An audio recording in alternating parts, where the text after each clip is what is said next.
Hello kids, welcome back to the lesson 1.3 autobiography of a great Indian bustard. You all remember students what we have learned till now? Yes, we are learning the autobiography means great Indian bustard is telling about itself, its life. Okay, it has told us that it is the heaviest flying bird in India and it is known as great Indian bustard.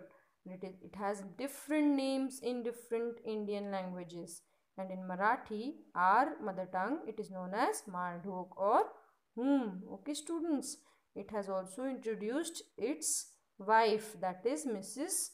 Bustard. Okay, and it also has told us about her physical appearance.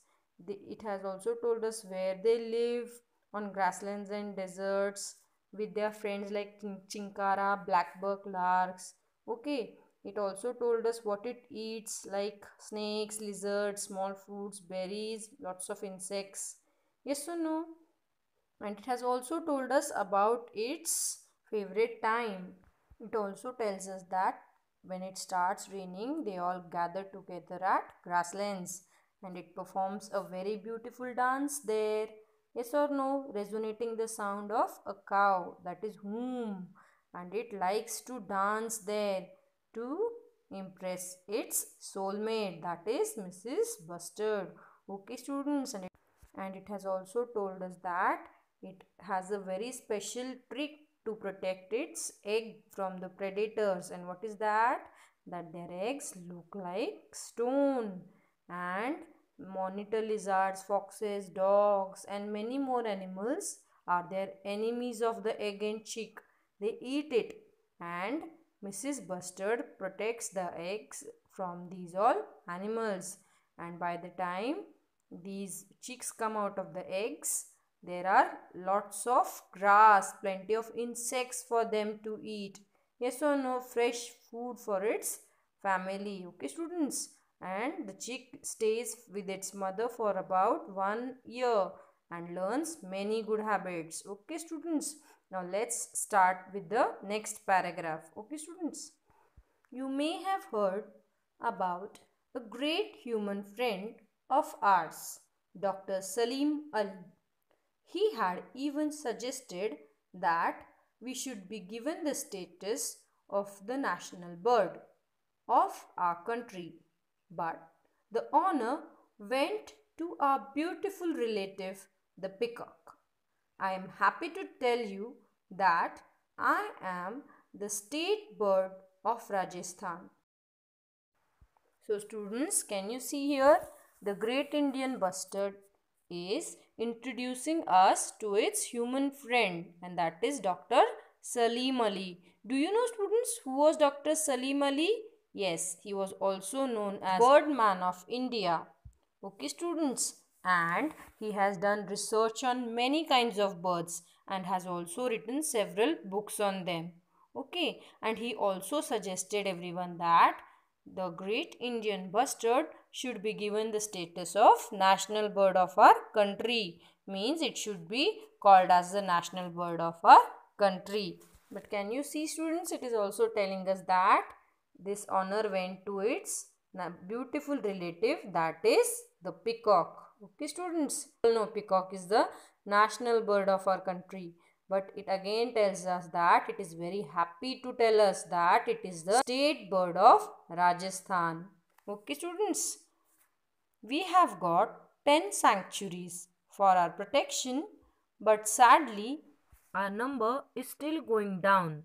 We used to live in all parts of India, but slowly the growing population of man has pushed us away from more than 90% of our home regions.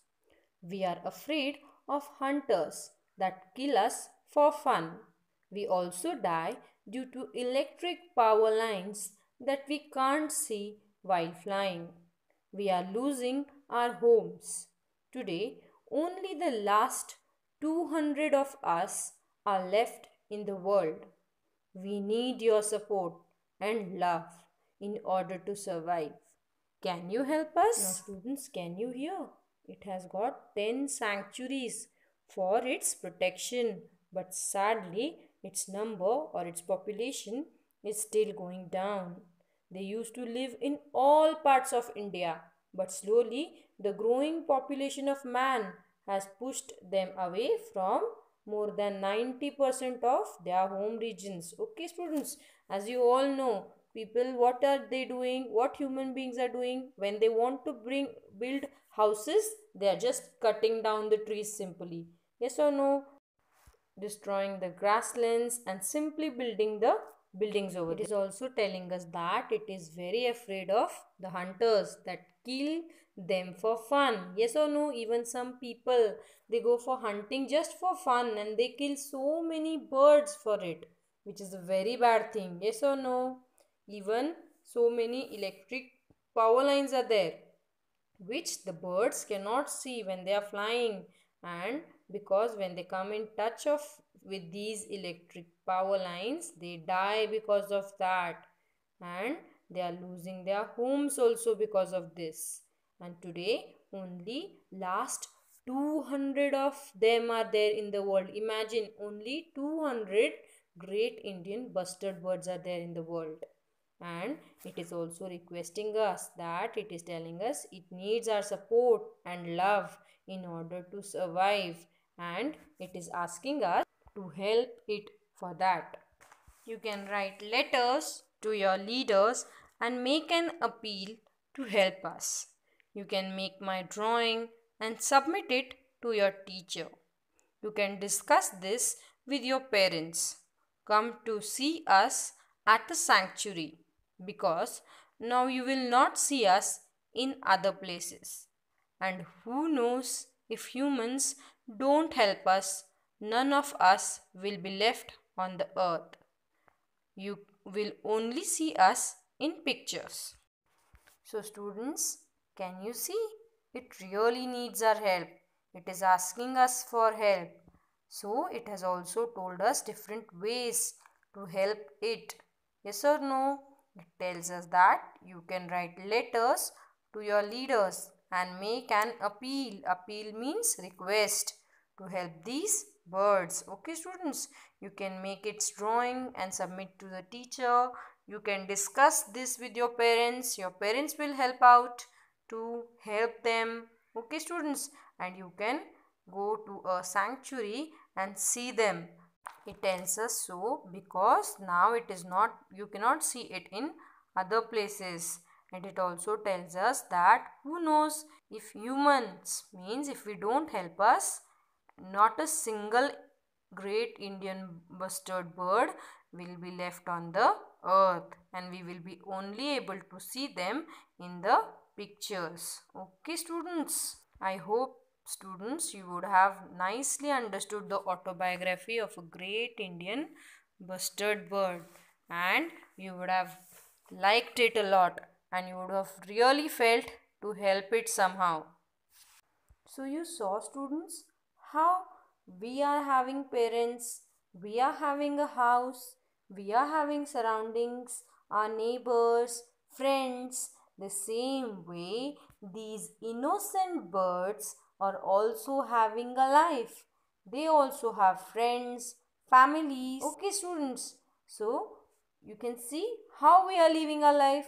We are living our life very luxuriously, very happily. Don't you think even they have the right to live their life freely? But no, what we are doing? We are simply killing them. Yes or no? We are destroying their houses. So don't you think students, even we should do something to help them out? So please students, talk with your parents. How can you reach out to help them?